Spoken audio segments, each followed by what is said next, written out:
प्रश्न 1। अलस्था का वर्णय विषय क्या है? उत्तर विद्यापति द्वारा रचित कथाग्रंथ पुरुष परीक्षा नामक पुस्तक से लिया गया। अलस्था मानव महत्व एवं दोषों के निराकरण की शिक्षा देता है। आलसियों को दान देने की इच्छा रखने वाले वीरेश्वर ने यह जानने की उत्कंठा प्रकट की थी कि आलसी जीवन जीने की कला का कैसे निर्वहन करते हैं। इष्ट लाभ के लिए मेहनती भी आलसी का रूप लेकर पहुंचने लगते हैं।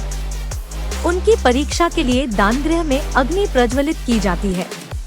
आलसी भागने के क्रम में गीले कपड़े से ढकने, घर में आग लगी है, यहाँ कोई धार्मिक नहीं है आदि की चर्चा करते हैं।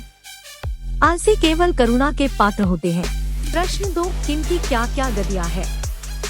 पठित पाठ के आधार पर स्पष्ट करें। उत्तर गति को यहाँ विशेष रूप से विश्लेषित किया गया है। स्त्री, पुरुष एवं बच्चों की गतियाँ अलग अलग है। स्त्रियों की गति पति है, बच्चों की गति माँ है तथा आलसियों की गति कारुणिकता, दयालुता है। अर्थात स्त्रियों की जीवन भंगिमा उसके पति पर निर्भर करती है। बच्चों की जीवन वृत्ति उसकी माँ ही होती है। आलसियों की जीवन वृत्ति दयालुओं पर ही निर्भर होती है।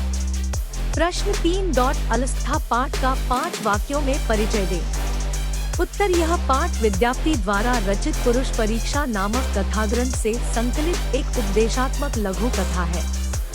विद्यापति ने मैथिली, अवहट्ट तथा संस्कृत तीनों भाषाओं में ग्रंथ रचना की थी। पुरुष परीक्षा में धर्म, अर्थ, काम इत्यादि विषयों से संबद्ध अनेक मनोरंजक कथाएं दी गई है।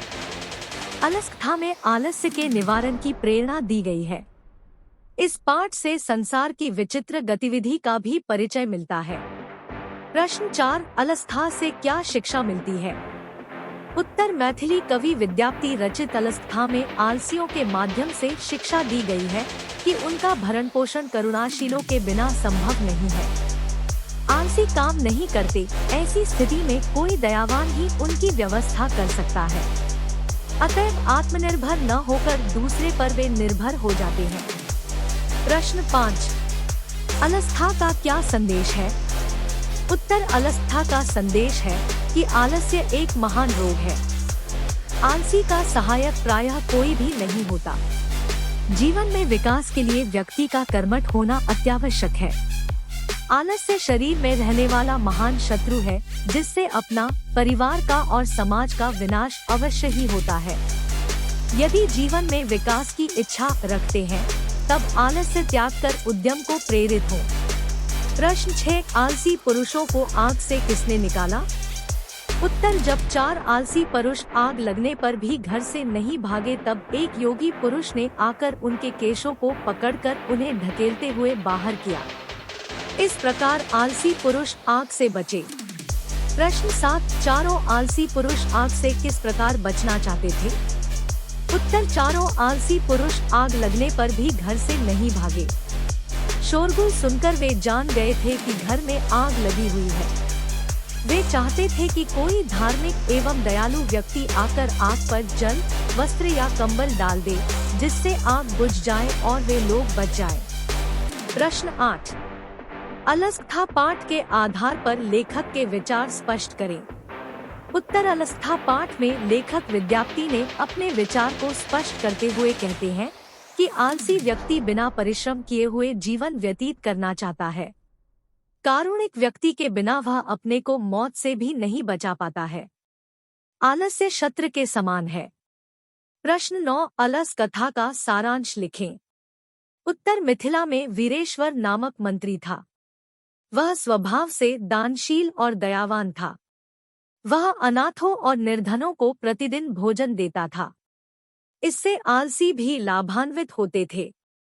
आलसियों को इच्छित लाभ की प्राप्ति को जानकर बहुत से लोग बिना परिश्रम तोंद बढ़ाने वाले वहां इकट्ठे हो गए।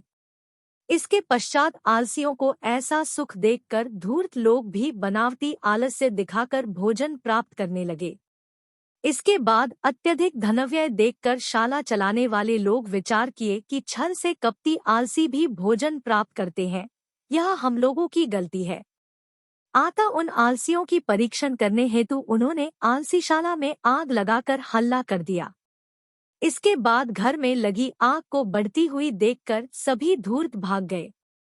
लेकिन 4 पुरुष अग्नि का आभास पाकर भी अपने स्थान पर यथावत बने रहकर बात करने लगे कि उन्हें कोई इस अग्नि से निकाल देता।